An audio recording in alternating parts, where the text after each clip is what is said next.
Hello, this is Cuzdey of Cardfight Crazy. Today, I'm doing a deck profile of my Gear Chronicle deck. Let me start off by saying, black sleeves, white deck box. I feel like Gear Chronicle as a clan is like a balanced clan. Like, honestly, doesn't have overpowered skills. It doesn't even kill units. It just sends them to the bottom of the deck. So if your opponent's playing Legion, it's easily combated because they will shuffle and get those cards back. They won't stay at the bottom. I do. I feel like it's a balance back and forth like yin and yang. That's why black and white is kind of symbolic in that way. That's just my interpretation as the clan as a whole. I don't think it's too overpowered. It's I think it's a pretty good clan overall to play for beginners. Honestly, it's great. Um, so let's get into the deck. This is my cheaper version of Gear Chronicle because I did not want to spend $15-20 a perfect guard. Did not want to buy Ragnarok Dragons because I feel honestly a stride that restricts grade 0 guarding isn't that great because most of the times if you're getting a double crit on a Vanguard, you're going to perfect guard it. That's what it comes down to, and if it's not restricting perfect guards, honestly, it's not worth my money. So, spend a little less money on Gear Chronicle. When the new Chronojet support comes out, I'll see if I need to spend money for the more expensive GPGs. Right now, I have the normal trial deck perfect guards. Let's move into the deck. Starter, Timepiece Dracokid. Pretty standard in a Gear Chronicle deck. Gunner Gear Dracokid. He has to use a Counterblast, and he'll get you a grade 3. But this has no generation break, gets you a grade 3 without even having to have strided already. So it stops grade lock and stops you from having to possibly G-assist, and puts a card in your soul with that same Counterblast, but puts a card in your soul earlier if you need it more, because it is Gear Chronicle. Let's move into triggers. 4 heal. 4 heal triggers. Pretty standard, obviously. Now we got... Where did I put my... Okay. 7 crit.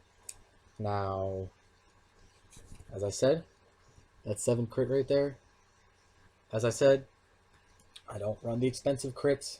I don't run the expensive deck. This is still a very competitive deck and can do very well against top tier decks. But because Gear Chronicle can do that for less money. But as I said, I'm not paying $10 for a critical trigger. It's just not happening. And if the new Gear Chronicle support comes out, the new Chronojet, and it's really good, then I might do it. But right now, we'll stick with the standard trial deck and the GPT-01 crits. But I did, for 7 crit, 5 draw, 4 heal. 5 draw, you see 4 Lucky Pot Dracokid. I need Lucky Pot Dracokid to put cards in the soul. 5 draw, because my standard in any deck is going to be 7 crit, 5 draw, except with my Great Nature. Then, so that's 5 draw, because I like to draw into the cards I need earlier. Obviously 5 draw helps, plus it helps keep hand size when you're not striding. So we move on to grade 1s. This is in order of most important to least important. My whole deck profile, most important to least important. Most important grade 1 in this deck. Mist Geyser Dragon. I run a playset of it. Mist Geyser Dragon has a Generation Break 1. Generation Break 1. When your opponent's rearguard is put into his or her deck due to an effect from one of your cards, this unit gets plus 5,000 power until the end of turn. This stacks, so if you use a card like Upheaval Dragon, or if you stride at all, and Chronojet your Vanguard, Counterblast 1, sending unit to the Vanguard, that's an 11k booster. That's for 1 card. If you're able to send a whole field to the bottom of the deck, that's 25,000 power. It's a 31k booster. Honestly, I feel it's better than Dorant because it's not really expensive. Like Dorant, as in Dark Irregulars Dorant, the 6k booster that needs when cards put in the soul. I feel that's better than Dorant. Honestly, it's cheap. Cost me 60 cents a card. So cheap, but it makes deadly columns. Moving on to my second most important grade 1. Stride Fodder. Pretty standard for Stride Fodder. Need it to stride. It's Gear Chronicle. It is the striding deck. You need to stride. 4 strides. It doesn't have really limit break. I don't think it'll ever get limit break. It's only stride. Third most important card for grade 1s, perfect guards. 4 perfect guards. Pretty standard for a trial deck. As I said, want to build this deck cheap. When the new support comes out, GPT-04 I think it is. Maybe I'll look into more expensive Perfect Guards. Right now, I'm staying with that. For my extra 2 slot, because I only run 7 grade 3s, 2 Summit Crest Gearwolf. Now, he has the same effect as Mist Geyser Dragon, except he's a 7k, not a 6k, and he gets 3,000 power per card put to the bottom, not 5,000 power. Now, he's good, because I can call him behind any 9k, not have his skill be used, and they're hitting for, 16. So that's why I like 2 of him, honestly. I also have Fate Rider Dragon in the deck, so there only is 2 of him. If I need to get a card out, I can put Trigger back my deck, get him out, boom, 7k behind a rear guard. It's pretty good. Moving on to grade 2s. Probably the most important grade 2 in the deck. Well, my grade 2s, they're kind of not really... The first 2 sets of grade 2s are really important. Steam Knight, Puzur-Ili. Puzur-Ili, however you say it. Soul Blast 2, when this unit attacks a Vanguard, if you do, pay the cost until the end of the battle. Your opponent cannot call grade 0s from hand to guard. That being said, it's a Silent Tom, except you need to Soul Blast 2. Now I need, as I said, I need my draw trigger because it goes in the soul. It's a Margot clone. If I don't have my setup turn where I can use Ishin, if I don't have my setup turn where I can use Ishin next turn, then he's perfect. I play it from the hand. Oh, boom. As soon as he's played, boom, he gets that skill, Soul Blast 2. And if I can get 4 cards in my soul, then I can use 2 columns of him for a kind of final turn. Oh, no 0, no 0. You have to perfect guard both. Can't use 0. It's pretty good. I like that. Now, Ishin, we move on to my next grade 2. Ishin's got resist, so I feel he should be run in most Gear Chronicle decks, honestly. But I'm not a strict Gear Chronicle player. I'm a Great Nature player, so I don't know. I don't see many people running it. I like it. It's a 9k with resist. Resist, it can't be chosen by the effects of your opponent's cards. And Counterblast 1. So this unit already has to be on the field when you do the skill. Otherwise, you can't just play it and then get the skill. When your opponent's rear guard is put, this is Generation Break 1, put it back into the deck due to effect from one of your cards. Counterblast 1, your opponent cannot guard with 0s. So it has resist and it has a Silent Tom skill, no 0s. Same thing as this card. Only difference, that needs field presence, that does not. So that can be used for a final turn. That can be used for a final turn, but needs a setup turn. Call it a turn before. Maybe in the back row, do whatever. Setup turn, final turn right away. They're both pretty good. I like both of them in the deck, so I'd run 4 of each because this deck is run a little differently. Focuses on sending units to the bottom of the deck just to simply power up columns and then activate those skills and call out triggers to my opponent's field. That's always nice. Last grade 2, Iron-Fanged Gear Hound. 4 of him. 4 of Iron-Fanged Gear Hound. That's 12 grade 2s. Gear Hound has Generation Break 1. When your opponent's rear guard is put back into the deck due to an effect from one of my cards, this gets plus 5,000. It stacks just like Mist Geyser Dragon does. It'll stack. So you send the whole field, 25,000, 25 plus 8, 33,000 power on his own. Gear Hound is 31. What is that? 63, 64,000? 60,000 plus. It'll attack 4 if you have that Mist Geyser in the same column and you sent 5 cards to the bottom of the deck. 60,000 from a rear guard just by striding. Striding on the strides you'll see in a sec. I love this card. Now, grade 3s. Pretty standard. Most important grade 3 in a Gear Chronicle deck. Chronojet Dragon, 4 of him. I have 3 foils and 1 non-foil because I bought a trial deck and traded for the rest. Chronojet, Generation Break 1, or 2. When this unit attacks a Vanguard, until the end of the battle, it gets plus 5,000, and your opponent cannot call grade 1 or greater.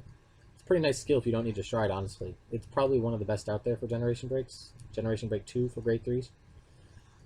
Counterblast 1, upon striding, pay the cost, choose one of your opponent's rear guards, any rear guard, doesn't matter, send it to the bottom of the deck. Now that's nice, because you can get rid of any rear guard, put it to the bottom of the deck. Gear Chronicle does not kill cards, it sends them to the bottom, which actually in the long run makes it worse for your opponent, because if you're able to stack their deck long enough, eventually their drive checks become units, or become the triggers you sent back, but they're not as deadly late game like they would have been. And that's why I love Gear Chronicle. It's not killing your opponents, it's giving them a fighting chance, but really taking away all their options. And they can call a full field.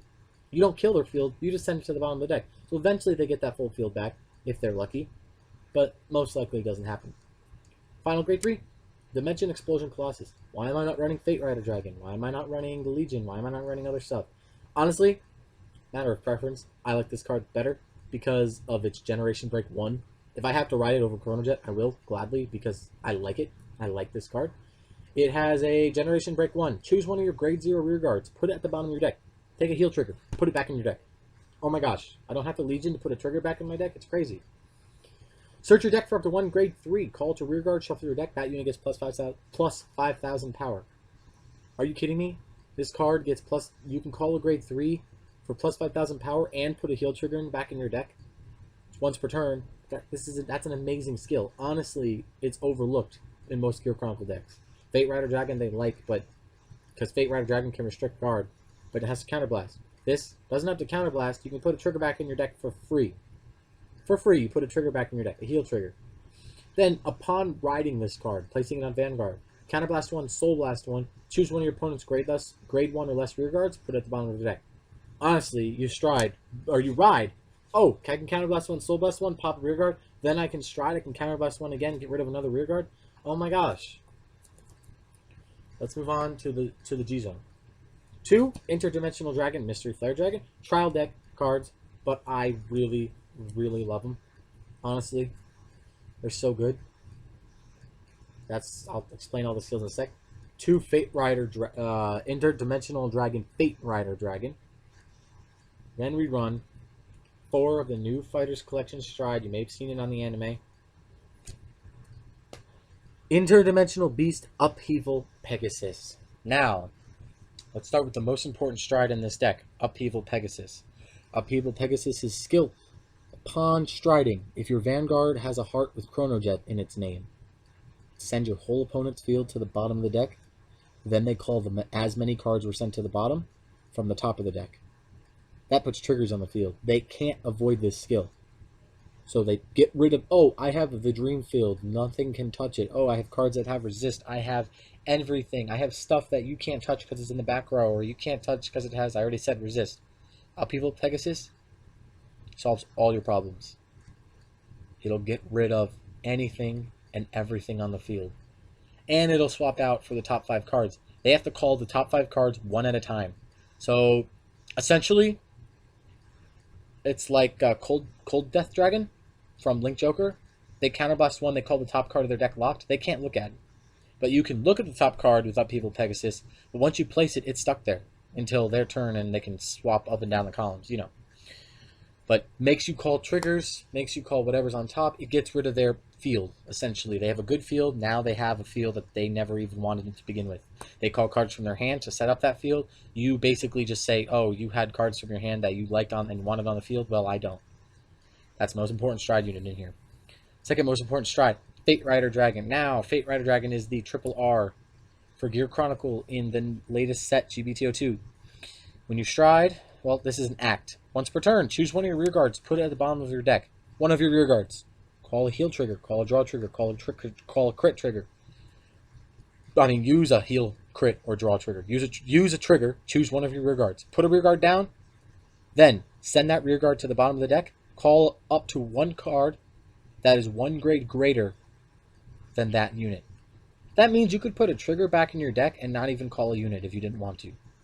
But you will call a unit because it's perfect for setup turns, getting out Mist Geyser Dragon, getting out extra grade 2s, but usually you want to do grade 1s, so you have the option to put a heal trigger back in your deck.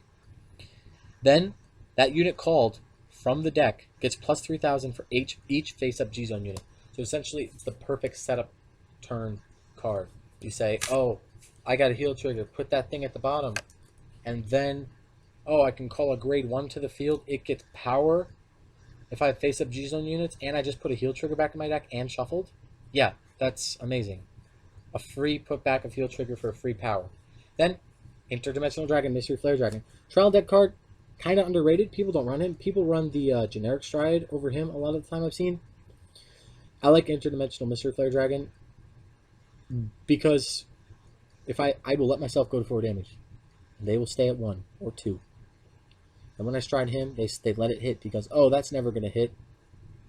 Honestly, if I'm letting myself go to 4 damage, I'm keeping cards in my hand. I'm keeping everything in my hand. He needs 4 damage because you have to counterblast 4 to use his skill.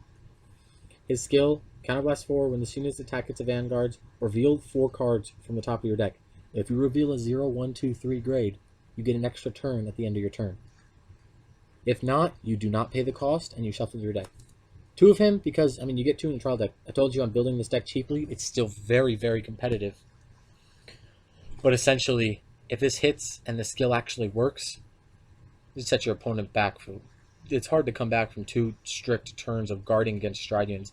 They're at 2. They could be at 4 by the end of this. Now you're striding again. They didn't draw any more cards. They didn't do anything else. Let's get an extra turn off that skill.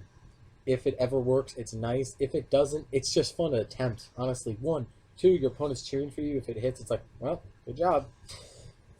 It's pretty awesome. I love that card. It's great if I don't have anything else to ride, because I don't always want to ride Fate Rider. That's technically my generic, that's my version of the generic stride in this deck. All my cards do not need to flip up a G-Zone to be activated. I can do anything right away. Sometimes I might go Upheaval, then that, then Fate Rider, then Upheaval again. And it could happen however it happens. This is my Gear Chronicle stride deck. Very competitive, but it was only about $60 to $70 to complete, not $150 or $200.